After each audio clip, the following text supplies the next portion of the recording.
Hello, everybody. Hello, masters of your own destiny. Welcome back to my basement. What a beautiful day. I hope you're having a wonderful day. I'm having a blast just because I'm talking to you and because I'm waiting to have a conversation with an expert that I cannot wait to reveal to you. Before I do that, I need to, of course, invite you to visit us at our website, fsbasement.com, where you can have access to all our library of past episodes, not only in audio, but in video. And we have really cool educational tools that you can use to educate yourself more in the communication media and the art. fsbasement.com. And I want to thank, of course, WCNY PBS in Central New York for the partnership. It's thanks to that partnership that we can come to you every other week. So WCNY, thank you so much for the trust. And thank you, the audience, of course, for tuning in, for looking for us. And remember, you can always be part of our community. You just need to subscribe to our YouTube channel, to our website. You can find us again in Spotify or Apple Podcasts, and follow us so you don't miss any of the next episodes that are coming out. Today, we are talking about production design, probably one of my favorite aspects of visual storytelling. What is a production design? The person in charge that everything that is in front of the camera need to be where it needs to be. From how the set look, how the set feel, props, costumes, everything is part of that production design. So today we are going to be talking with Patrick Howe, which is the production design of many of my favorite shows, but particularly the show of Only Murders in the Building. I cannot wait. If you have not watched Only Murders in the Building, please go and look for it. It's a fantastic show. And today we're going to have the amazing opportunity to talk with the production designer of Only Murders in the Building, Patrick Howe. So let's start this new conversation with the expert here in from Suarez. Here we go. Patrick, I want to welcome you to my basement. Thank you for taking the time to be with us. It's a pleasure to be here. Thanks for having me. No, you have no idea how excited I have been the whole week thinking about this conversation because, in my opinion, production design and artistic direction is probably one of the most important pieces of the puzzle of what I call make believe. Yeah, I always say, you can have these really good actors and good story, but if the dragon doesn't look like a dragon, I'm out, right? Exactly. It's back to my theater days as a whole. Like all my training is centered around the concept of suspension of disbelief. And so in television and film, I try really to have there be the least amount of suspension of disbelief required. It's a lot more flexible in live theater because you tend to be so much more abstract.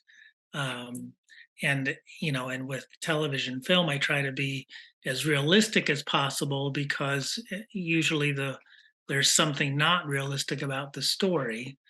And the last thing you need is for the settings to, you don't want the settings to take you out of the realism. Well, that's where you are an expert in it and a magician, right? I mean, the things that you have been able to accomplish are fantastic. But I always start this conversation a little bit like almost like from scratch. So anybody who is listening, I know they must be asking themselves. I get this question from my students or listeners, like, how you define a production designer, and definitely what is the difference between an artistic director and a production design. But if you could in simple way explain to us what a production designer is, how do you will explain that? Yeah, absolutely. So in my mind, a production designer for television or film is pretty much it's a little bit simplistic put, but is responsible for every single thing you see on camera except for costumes, except for the clothing, and of course hair and makeup with that, and the lighting that is off camera, if you will, that's lighting the scene. And in fact, all the lighting, all of the practical like lamps and overhead lightings that's built into architecture is part of the lighting design that I do. So so while there's a lot of people to help and a lot of other department heads, it's sort of my artistic vision and concept that I'm trying to sort of maintain and tell the story through my vision of each scene, with their assistance. And so in terms of the everything that you see on camera, it includes all the all the transportation, any plane, train, Hmm. automobile, bicycle that you might see, and all the food that actors eat, and um, the artwork on the walls, and of course all the more specific decoration of fabrics and wallpaper and everything.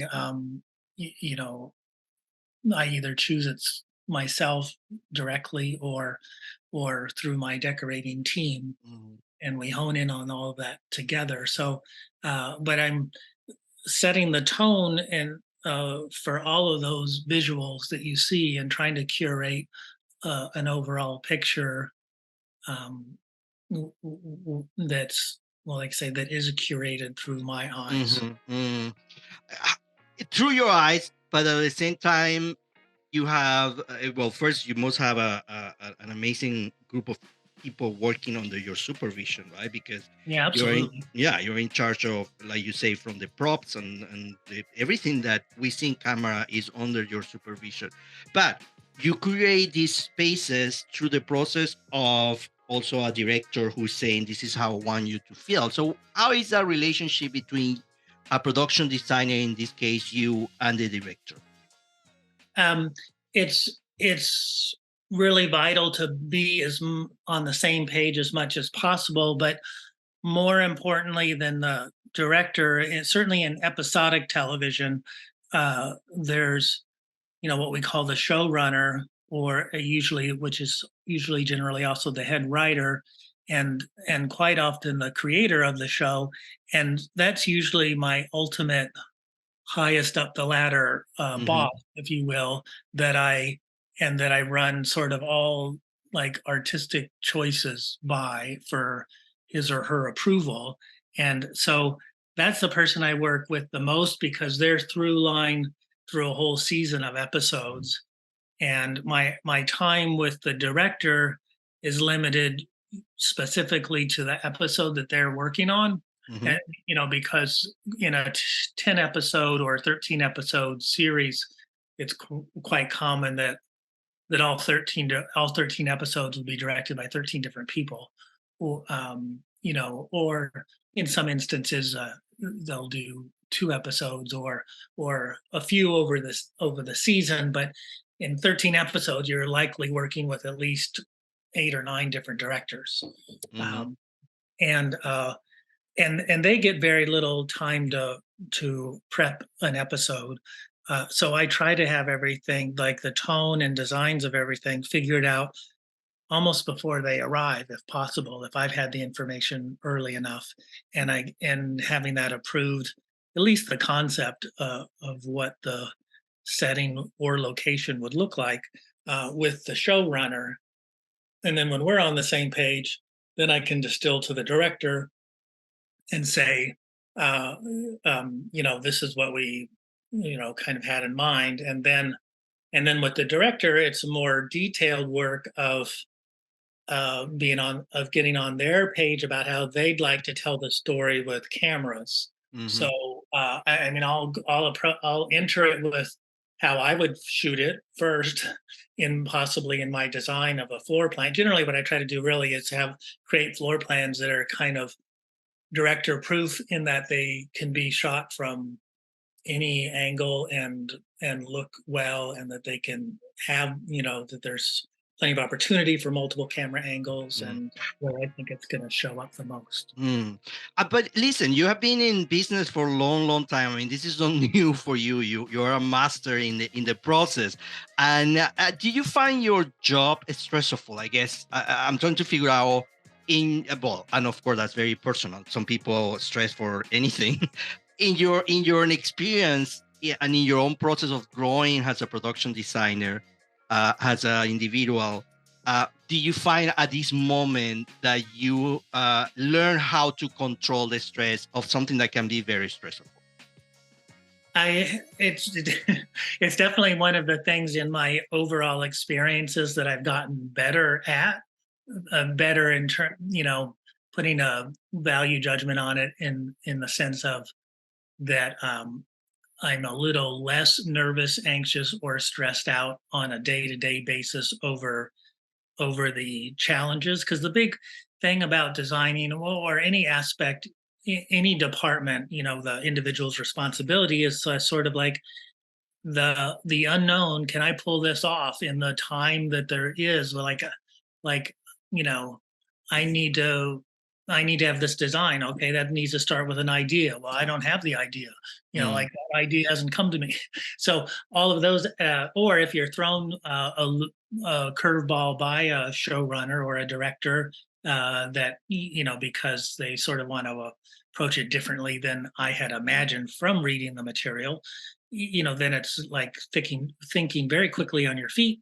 And so I've learned really gradually, I must say, and over a long period of time, to be a little bit more relaxed about it. And it's a confidence thing, and about telling yourself that like I have to look at my past success to remind mm, myself that, well, things have always worked out. Remember when I was really skeptical about this, and then look how it turned out, mm. or remember how I thought it might be not well received, and I was getting rounds of applause, or called out about it in a good way. So I have to remind myself of those things, of that, like, even in every single dire time when I thought, oh, this could be it, where I just don't know how to handle this, or what to do, or what it should look like. uh and then I come up with something and it works, and then voila, film it after that. You're talking, and I'm just like, oh my god, this is because yes, of course, it have to be a stressful job, but at the same time, the whole process is so inspiring, and so like you are half of an architect, you are half of a set decorator, you have, I mean, all the components that you are responsible for, it's just fantastic. And that's the point, is when you watch what works your work in, for example, Only Murders in the Building, um it's a very intimate relationship between those spaces and those characters, and that is the beauty of it. When you go to those apartments, even if the character will not be there, I can kind of imagine who lived there, and I think you accomplished that, right? I mean, those apartments in the famous building uh, um, are fantastic, and they are very much representation of each of these characters. Tell me a little more about how were you involved in the project of Only Murders in the Building, and how were you inspired to create these beautiful places? Well, first of all, thank you for those observations. That's nice to hear, and it's one of the number one things that I try to do, is establish character in a space, and, like you say, be able to establish it whether they're there or not. That because my favorite thing is for to open a scene with the camera on the room, and maybe the room's empty, and then somebody enters, and you just have a couple of seconds of a wide shot, and just to take in the space first, instead of the opposite of starting on a close up of a teacup, Mm-hmm. Mm-hmm. to a mouth, and you never see the room. So, like, that's not visually, that's not helping tell the story. So in the case of Only Murders, I have a really extraordinary decorator named Rich Murray, and he's been on the project since the beginning of it. So he was strongly responsible for establishing the tone and look of the three main hero sets that the season one began with, of Charles's apartment, played by Steve Martin, and Oliver's apartment, played by Martin Short, and likewise the sort of undone, unrenovated apartment for Selena Gomez, for Mabel, played by Selena. And Yeah, and like you say, all three, Selena's apartment that was undone was completely mirrored her like lost soul who, had Hmm.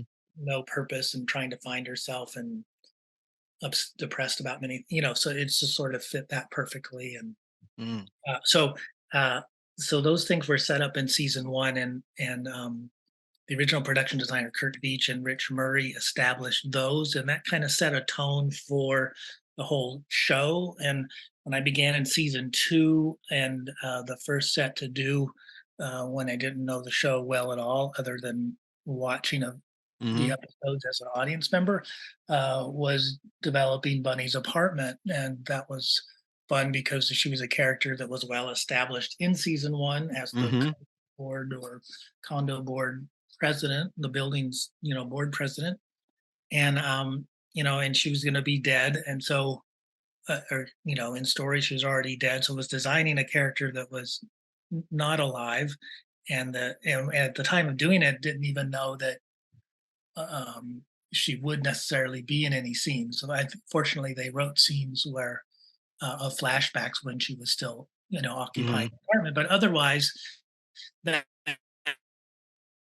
the something right for that character, and that character is not going to be around to help support your ideas, right? So that's a real situation where the look and tone and atmosphere has to define the character, like you say, without their help because they're generally not in the scenes. And Hmm. that's how that one unfolded with, because the first time the audience sees it is with the trio of Charles and Mabel and Oliver going, basically breaking into the apartment to snoop around. And so they and the audience are kind of seeing it for the first time. Right. Um, But again, is it that's the point that even when she's not there, that apartment is such a representation of who this woman was. You yeah, know, our homes are a representation of we are. Like, do we have pictures in the wall? We don't have pictures in the wall. Do you know? Treat my home has a museum, and all the walls are white, and I don't. That is a real when I talk to set designers or costume designers and I talk about character development and how important is this process, I hear also from actors that say, yes, it's not only the costume that I use, but it's the space that is surrounding me. If I don't believe that the space that is my character living in is the real home, it's a detachment of my character, right? You need to feel like okay, this character arrived to the space that feel like home, and I think that is the beauty, especially in only murders in the building, because you are playing with a building. So each apartment is a representation of these characters. Uh, yeah, they've really become characters themselves, and particularly in season two, when there was a storyline about who designed the building and the secret passageways, and so the building's really another kind of main character, and mhm. and it's in the title of the show, and and it's about things that happen there. Um, so that's kind of a big deal to sort of honor some realistic architecture and plausible architecture for that type of New York City apartment building, and which are pretty, they're not like exclusively unique to New York City, but is a style that was developed in the city at the turn of the century, and I think certain others, Paris, certain other cities had a similar sort of idea at a similar time, Mhm. but it's a very specific sort of group housing, if you will, that was Mm. developed at the turn of the century. Mm.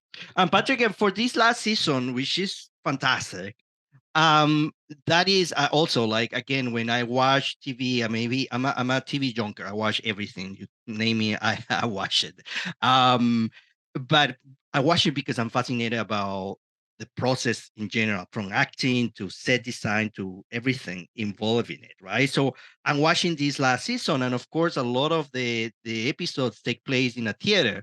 Yeah. um I'm curious to know how much were you involved probably in your totality, not necessarily only of finding that theater and what is the, we were thinking about, well, maybe the underground of the theater is not the real theater, it's a studio, but also you need to produce a show, a theater show that is not real, but it need to feel real. How much were you involved in the actual process of creating the lighthouse and the actual set for the theater?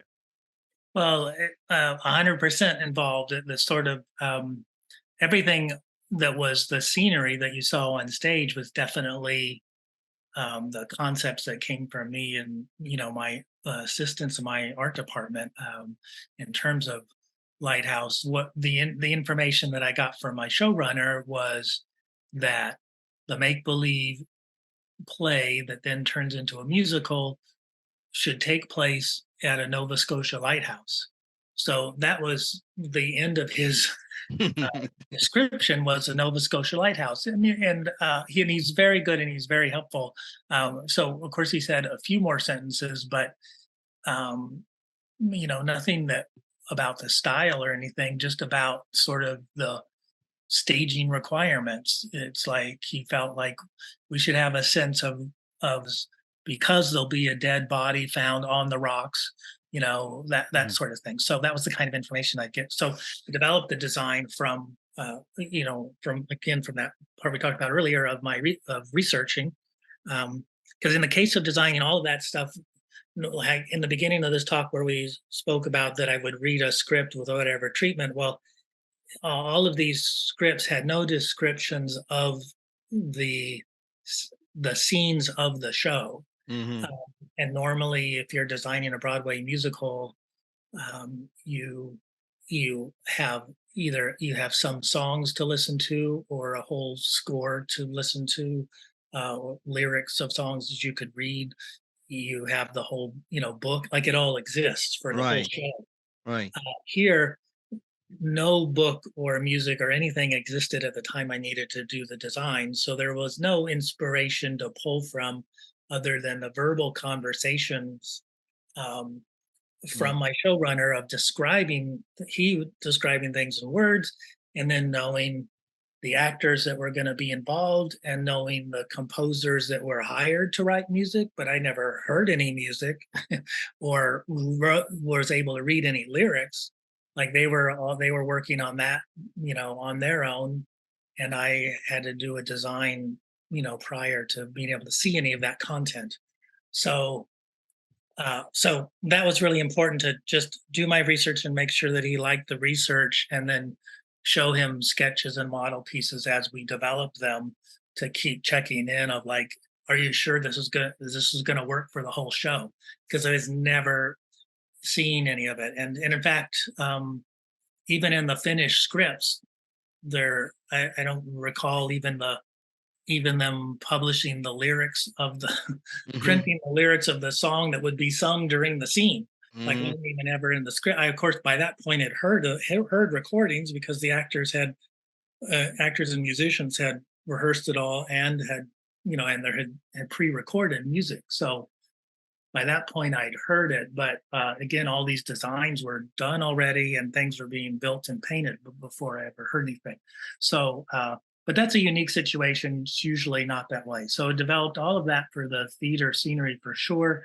And then choosing the theater, we considered various ones, but in a way, the one that we used was kind of new, was the best choice, and it wasn't really the only choice, but it was the best choice Mm. for the tone of the show. The beautiful lobby and house, was commensurate with the kind of elevated sense that we like for the show and the elevated sense of the Arconia building. And like, it just kind of fits into the whole palette of the show. Um, but we also knew that that we could only time wise and location time wise only be able to be at the theater so much, and generally just for the amount of time it took to film the scenes Mhm. of the show on stage. So there, from the beginning, we had planned to do any auxiliary spaces would be sets that I designed and built at our TV studios. So all the dressing rooms and all the dressing room corridors and anything backstage and I love it. the Jerry's lair of the part up in the attic, like all of those things would be stage built sets so that they could be filmed whenever we needed to and go to them as often as we wanted at our own TV Of station. course.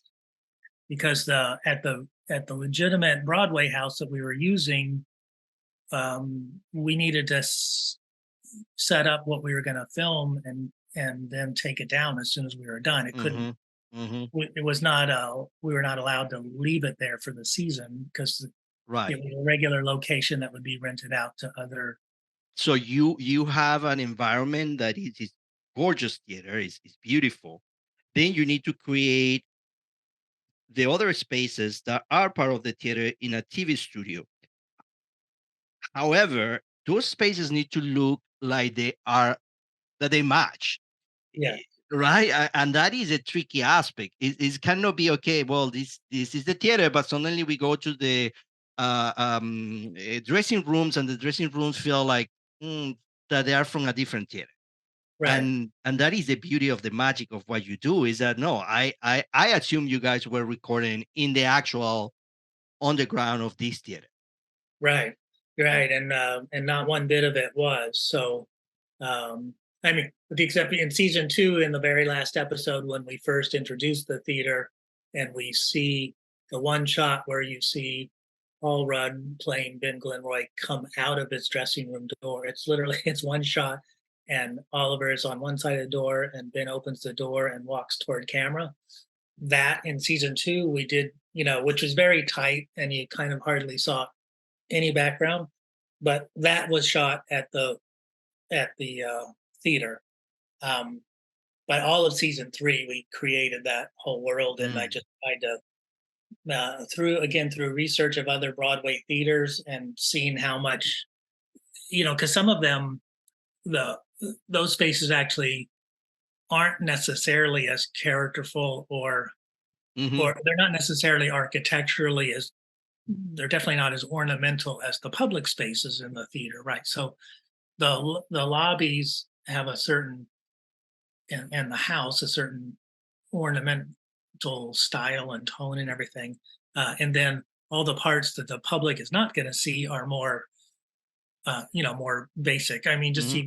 just like at a department store or something that's or a restaurant Right. that's all dressed up and fancy for the public eye, and then all the literally what we call behind the scene, everything that the Hmm. public's not Yeah. going to see is more basic. And so, but yes, I tried to create a tone. It was important. We were going to tell the story that there was a long history to that theater, and that it was definitely a turn of the century built theater. And as opposed to because there's some Broadway theaters that were built in the 1960s Hmm. through 1990s or 2000s. So Mm. it was not going to be a contemporary space. And so through the dressing rooms and the hallways, I wanted to reflect what's common in that um, all kinds of technology from different eras and graphics and decor, like it tends to stay around as long as possible Mhm. until and has never gotten rid of.